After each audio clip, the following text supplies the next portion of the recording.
Бәріңе сәлем, менің жаңа видеома қош келдіңіздер. Бүгінгі видеоның атауы менің күнделікті макияжым деп аталады. Бұл макияж өте оңай, бәрі қайталай алады деп ойлаймын. Бірақ та ескертіп өтейін, мен бір нәрсені қателессем, бұл біреуден, визажисттан оқыған жоқпын, өзімнің ютубтан қарап тоже үйренген нәрселерім.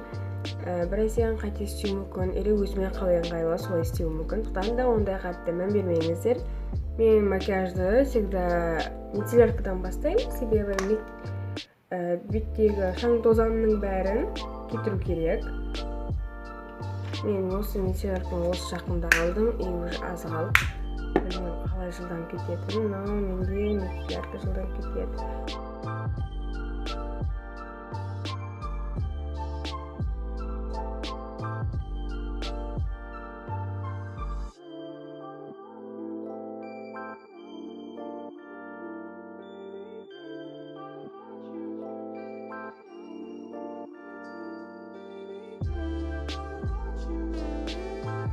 Енді осының бәрін қазір ваннаға барып сумен шаямыз.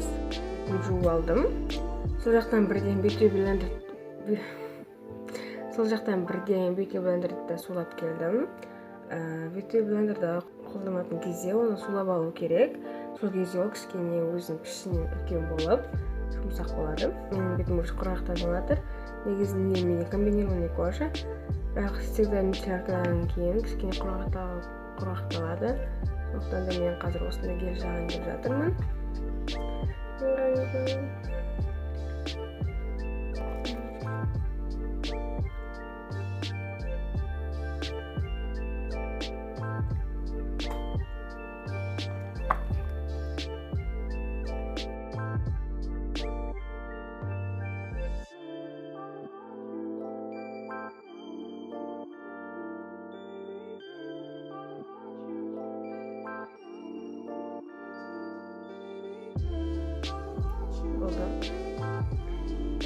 Енді тоналкаға көшеміз. Тоналкадан мен BB кремді қолданамын. Текстурасы өте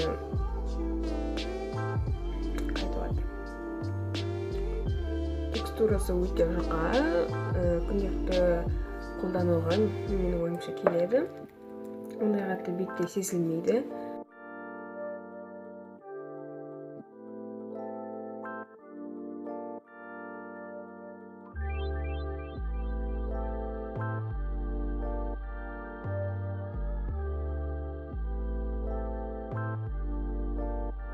Мына бетте тоналка бар, мына бетте тоналка жоқ.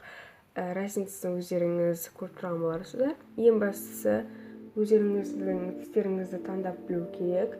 Себебі кейбір адамдар болады, мойны қара, беті сап-сары, немесе мойны ақ, беті қап-қара болып тұратындар. Таңдау қиын, себебі тоналкалар именно сіздің бетіңізге дәл сондай болып жағылуы да, жағылмауы да мүмкін, или сіздің бетіңіздің түсі вообще болмауы мүмкін. Ондай кездерде әртүрлі тоналкалардың қосындысына өзіңіздің бетіңіздің түсін жасауға болады. Бірақ желательно екі тоналкада бір фирмада болуы. Себебі екі түрлі фирманың қосындысын қосқанда бетіңізден проблема болуы мүмкін.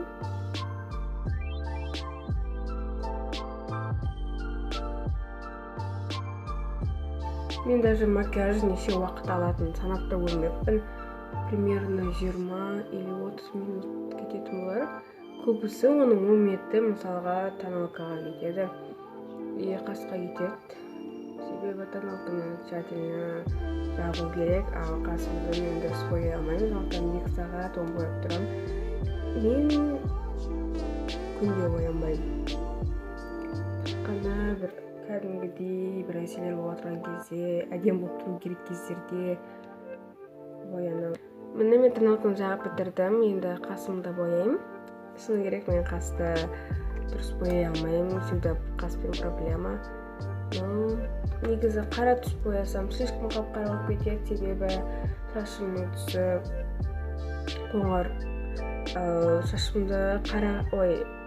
Қасымды қоңырға боясам, беттің өзі қоңыр, слишком көп қоңыр болып кетеді. Сондықтан да арнайы бір түс табу қиын. Мен не до қара и не до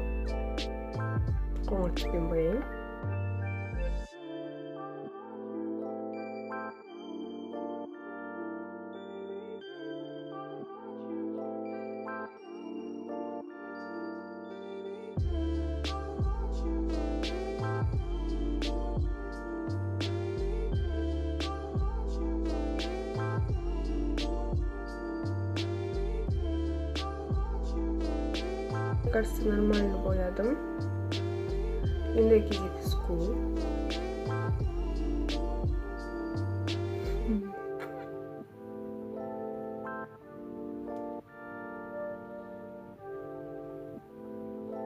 Мына жаққа дейін салуға қажет жоқ, себебі қазір бәрі стушок барсаңда өзім жаққа дейін кетіп қалады. Сондай сіздерге сондай совет. И надо обязательно и тщательно растушевать эту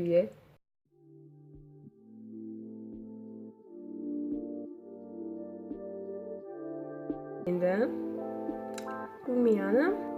Надо сменяться по-найски.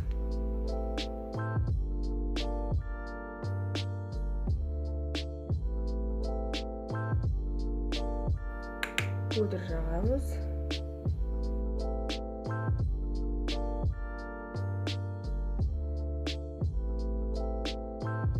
Енді соңғы шақтардың бірі қалды, ол көз.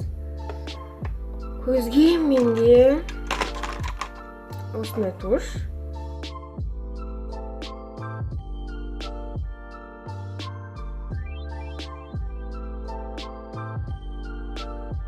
Тушпен көзді бояудың өзіне де көп уақыт кетеді, себебі жан-жаққа жағып қоймау керек, оны каждый бояп отыру керек. Соңғы нәрсе ол осындай палетканың мына түс или мына түс өздеріңізге ұнайтын бір ашық бір түсті. Өздеріңізге ұнайтын ашық бір түсті көздеріңіздің мына жағасыздар, сонда взгляд более открытый болады. Мен өзім ақ түсті аламын.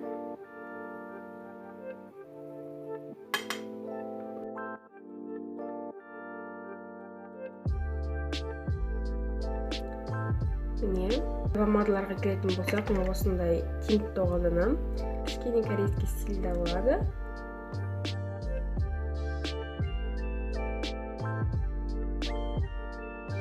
Мен күнделікті өмірдегі макияжым бітті. Бағанағы әсемнен өзгеріс көріп тұрсаңыздар, лайк басыңыздар, және алдағы уақытта қандай видео түсірейін, соны комментарияға жаза кетіңіздер. Ең бастысы арна атып келді, ұмытпаңыздар. Пока.